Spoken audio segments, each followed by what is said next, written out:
Gracias, estamos en las 11 del 11 y está con nosotros Luis Felipe Bravo Mena.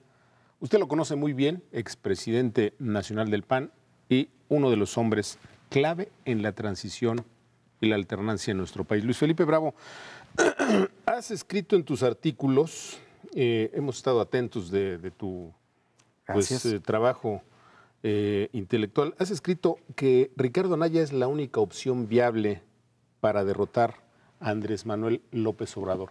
¿Por qué esta certeza de un hombre que conoce como pocos el PAN? Mira, lo creo así porque Ricardo es un liderazgo de esta generación. Es un liderazgo para el tiempo futuro de México. No lo creo así de Andrés Manuel. Andrés Manuel es un liderazgo que está viendo al pasado. Y además me parece que se ha logrado conjugar alrededor de la candidatura de Ricardo un proyecto político plural, incluyente, que responde a las modificaciones, ajustes y rectificaciones que tenemos que hacerle a los grandes cambios que hemos hecho en México en los últimos 30 años. No hay que desechar lo que hemos hecho en 30 años, pero hay que hacernos cargo de que hemos cometido errores. Y hay que ajustarlo, hay que rectificar, hay que limpiar las cosas que se fueron ensuciando a lo largo de este camino.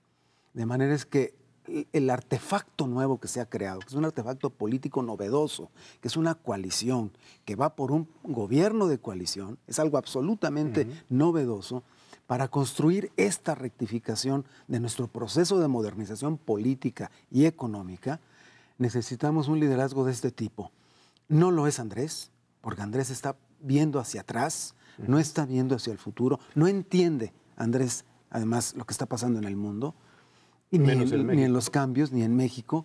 Y claro, tiene un discurso, una trayectoria que anima o enamora a algún contingente de los ciudadanos, pero no es lo que el país requiere. Y la otra opción, la del PRI, es el statu quo. No hay ahí un intento realmente de ir a fondo, de revisión de fondo.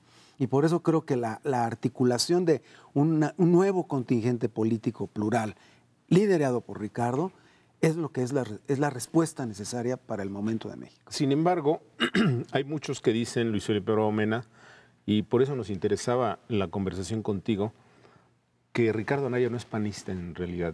El PAN tiene una historia larga, construcción de ciudadanos, etcétera. Tú la conoces mejor que nadie.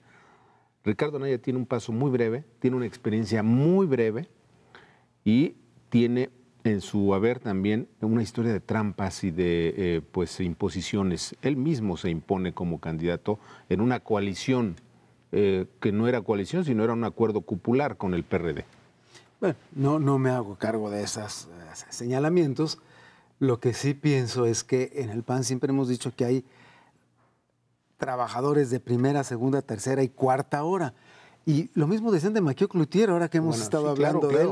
Decían que eran los neopanistas y siempre tratan de asustar al panismo tradicional con esta historia de los nuevos que llegan a deshacer al PAN, los nuevos. Así nos acusaban los que veníamos con Cloutier, los neopanistas, los bárbaros del norte, etcétera. No, hay generaciones que llegan a la tarea política en el partido y van generando nuevas condiciones con éxito. ¿Quién puede decir que la generación, digamos, que encarnó Cloutier de ese panismo nuevo, el llamado neopanismo, fue una generación que le hizo daño al partido? ¿No fue una generación perdida? No, hombre, fue una generación exitosísima. ¿Dónde está? En la generación de condiciones para la transición democrática. La vida evoluciona, las personas evolucionan, pero en su coyuntura y en su circunstancia fue exitosísima esa generación. Fuimos exitosísimos, diría yo. Y es el caso de Ricardo, es una nueva generación. Yo por eso estoy apoyando con entusiasmo a Ricardo, porque veo esta nueva generación, está cumpliendo su momento histórico, está asumiendo su papel y hay que apoyar a esta nueva expresión de manera de actuar del PAN en esta coyuntura. Pero debo insistir, Ricardo Anaya no es el Cloutier de este tiempo.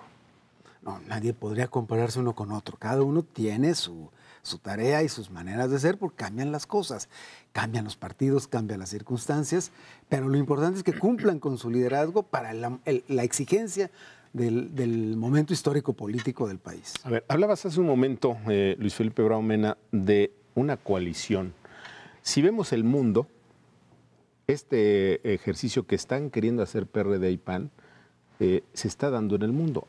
Sí. En ese punto están, me parece, en la línea correcta. Sin embargo, en México no es ninguna novedad. Con otro nombre, pero se han hecho muchas alianzas.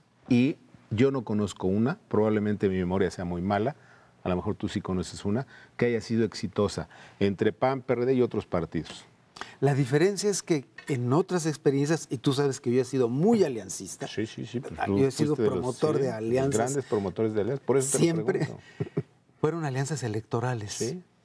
que se cumplieron el propósito electoral y ahí terminaron y muchas veces acabaron mal. Pero siempre Hay nos que decían lo decirlo mismo, con todo. siempre nos decían, No. la alianza va a ser la Pero suma esta de vez bla, hay bla, un bla. proyecto de alianza registrado ya en el Instituto Electoral con propuestas y sobre todo con una muy importante, el gobierno de coalición. Este es un elemento fundamental que hace totalmente diferente las anteriores experiencias de alianzas y coaliciones. No veo, Luis Felipe Bravo, lo digo también con toda franqueza, a los panistas votando por Alejandra Barrios en la Ciudad de México y a los Barrales, perdón, y a los perredistas o panistas votando por un partido distinto en otras partes del país. Bueno, quizá si vemos categorías anteriores, resulta difícil pensarlo, como tú lo dices. Pero precisamente la campaña es eso, el proceso político de convencimiento, de trabajo va generando pues una nueva manera de que algunos compañeros procesen su decisión, tanto en un partido como en otro, para ir juntos en este nuevo contingente de alianza plural para generar nuevas condiciones en el país. ¿Dónde quedan las ideologías? Tú eres un intelectual del PAN. Eres un hombre que ha trabajado las ideas del PAN. La pregunta concreta, ¿dónde quedan en esta coalición las ideologías? Eso por lo que Gómez Morín dio. Quedan todo respetadas, porque no se Sí, trata sí, de sobreviven. renunciar. Sí, claro. Y es más, si tú ves el proyecto de la coalición, es un proyecto en el que se logró encontrar las convergencias. Más que en fijarnos en las diferencias, que las tenemos, pero las respetamos, no las metemos al proyecto. Aquí la clave, quizá porque no tenemos experiencia en México de gobiernos de coalición y con programa de coalición, se nos hace un poco difícil pensar cómo va a ser esto. Pero si vemos lo que pasa, por ejemplo, en Alemania, que acaban de formar por quién sabe cuánta repetición, un gobierno de coalición entre demócratas cristianos y socialdemócratas. Las fichas, pero es la misma composición. Pero lo que tienen es clarísimo un programa, o sea, hay un contrato de la coalición que se le hace público al electorado y al ciudadano para que se pueda dar seguimiento al cumplimiento de los propósitos de ese gobierno de coalición. En Chile es igual, en fin. Esta novedad en México, a esta altura y con esta dimensión, es precisamente lo que le da posibilidades a generar un cambio positivo, no destructivo, no ruinoso para el país. Voto útil. ¿En qué momento, y pregunta, va a ser útil realmente en este proceso? En la urna. El voto útil va a ser en la urna. Las encuestas y los sondeos dan señales, pero la verdadera encuesta, aunque parezca una frase hecha, es en la urna. Claro. Ese es el momento clave. Y entonces ahí tendremos la decisión en el último momento de los ciudadanos. Mira, hay elecciones en las que parecen que van muy ganadas por alguna, y hay muchos casos. Recuerdo, por ejemplo, una que fue dramática, una elección en España en la que jugaba Aznar con el candidato del PSOE. Sí, del PSOE, se me fue el nombre, que fue el primer ministro después. Sí. Bueno, la noche anterior todo el mundo daba... Bueno, vino el desastre del ataque al tren y eso le dio la vuelta totalmente a la elección. Resultó... Cualquier cosa puede pasar. Por eso, sí, hay que fijarse en las encuestas, hay que trabajar con ellas, con las fotografías, pero finalmente la elección se define, el voto útil se da en la urna.